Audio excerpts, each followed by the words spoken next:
ఈరోజు ఒక healthy recipe చేసి చూపించబోతున్నానండి. పునుగులు. వీటిని ఎంతో ఇష్టంగా తింటాం కదా! అయితే మరి బియ్యం ఉండడం వల్ల షుగర్ పేషెంట్స్ కానీ, లేదా డైట్ చేసేవాళ్ళు గానీ వీటిని తినడానికి ఇష్టపడరు. మరైతే ఈ పునుగులు బియ్యం లేకుండా చాలా హెల్తీగా మిల్లెట్ ఫ్లవర్‌తో చేస్తున్నాను. మిల్లెట్స్‌లో చాలా వెరైటీస్ ఉంటాయి కదండీ! మరి ఈ రెసిపీకి నేను యూజ్ చేస్తున్న మిల్లెట్ పర్ల్ మిల్లెట్. అదేనండి తెలుగులో గంట్లు అంటాం కదా! అదే నార్త్ వాళ్ళైతే బాజ్రా అని అంటారు. మరింక వీటి టేస్ట్ ఎలా ఉంటుందంటే, కొంచెం స్పైసీగా ఉంటదండి. అంటే స్పైస్‌ని మనం అడ్జస్ట్ చేసుకోవచ్చు. గానీ కొంచెం స్పైస్ వేసుకుంటేనే బావుంటుంది. ఇంకా వీటి టెక్స్చర్ అయితే పైన లేయర్ క్రిస్పీగాను, లోపల సాఫ్ట్‌గా ఉంటదండి.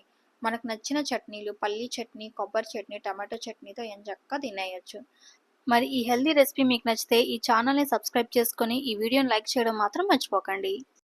మిల్లెట్ ఫ్లవర్ మెజర్ చేసుకోవడానికి ఇలాంటి కప్పుని తీసుకుంటున్నాను.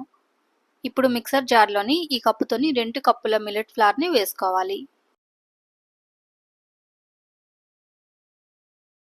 ఇందులో 3 పచ్చిమిరపకాయలు, ఇంకా హాఫ్ స్పూన్ జీలకర్రని వేసి, నీళ్లు అస్సలు ఏ మాత్రం కూడా వేయకుండా మిక్సీ చేయాలి. ఇలా చేస్తే పిండిలోని పచ్చిమిరపకాయలు ఇంకా జీలకర్ర నలిగి ఒక మసాలా ఫ్లేవర్ మంచి టేస్ట్ వస్తుందండి. ఇలా కాకపోయినా గానీ పచ్చిమిరపకాయలు ఇంకా జీలకర్ర వేరేగా మిక్సీలో గ్రైండ్ చేసుకొని, ఆ పేస్ట్ ఉంటుంది కదా! అది పిండిలో వేసుకోవచ్చు. ఇలా మిక్సీ చేసుకున్న పిండిని గిన్నెలో వేసుకొని, ఇప్పుడు ఈ పిండిలోని 2 స్పూన్ల శనగపిండి లేదా 2 స్పూన్ల గోధుమ పిండిని వేసుకోవాలి. అదెందుకు వేసుకోవాలో అన్నది కూడా మీకు చెప్తాను. ఇప్పుడు ఈ పిండిలో తగినంత ఉప్పు, కొంచెం కొత్తిమీర, చాప్ చేసిన ఒక చిన్న ఉల్లిపాయ, హాఫ్ స్పూన్ జీలకర్ర ఇవన్నీ వేశాక కొంచెం కొంచెం నీళ్లు వేసుకుంటూ పిండిని కలుపుకోవాలి. మిల్లెట్ ఫ్లవర్‌లోని నీళ్లు చాలా అంటే చాలా తక్కువ పడతాయండి. సో, అందుకని జాగ్రత్తగా చూసుకుంటూ కొంచెం కొంచెం నీళ్ళని వేసుకోవాలి. ఏ మిల్లెట్ ఫ్లవర్‌లో అయినా గానండి జిగురుతనం అనేది చాలా తక్కువుంటది. అంటే అదే బైండింగ్ ఏజెంట్ అంటారు కదా! అది చాలా తక్కువుంటది. అందువల్ల ఏంటంటే పునుగులు వేసుకునేటప్పుడు అవి క్రాక్స్ వచ్చేస్తాయి. అలా క్రాక్స్ రాకుండా రావాలి అంటే గోధుమ పిండి 2 స్పూన్లు గానీ లేదా శనగపిండిని వేసుకోవాలి. బ్యాటర్ కన్సిస్టెన్సీ ఇలా ఉండాలి.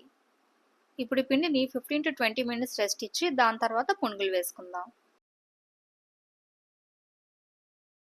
20 నిమిషాల తర్వాత బ్యాటర్‌లో కొంచెం కరివేపాకు, ఇంకా 1 టేబుల్ స్పూన్ వంట సోడా వేసి ఒకసారి కలిపేసుకోవాలి.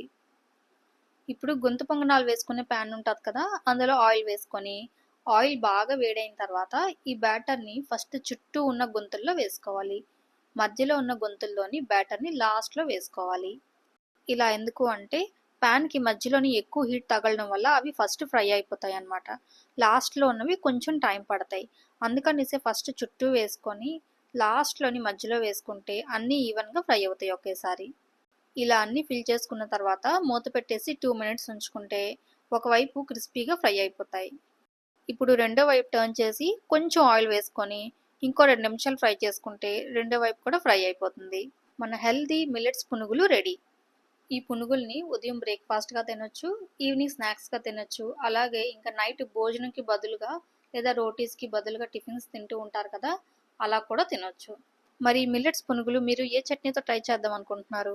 ఈ రెసిపీ మీకు నచ్చితే మీకు తెలిసిన వాళ్ళకి, అలాగే ఎవరికైనా బాగా యూజ్ అవుతుంది అనిపిస్తే మాత్రం వాళ్ళకి తప్పకుండా షేర్ చేయండి.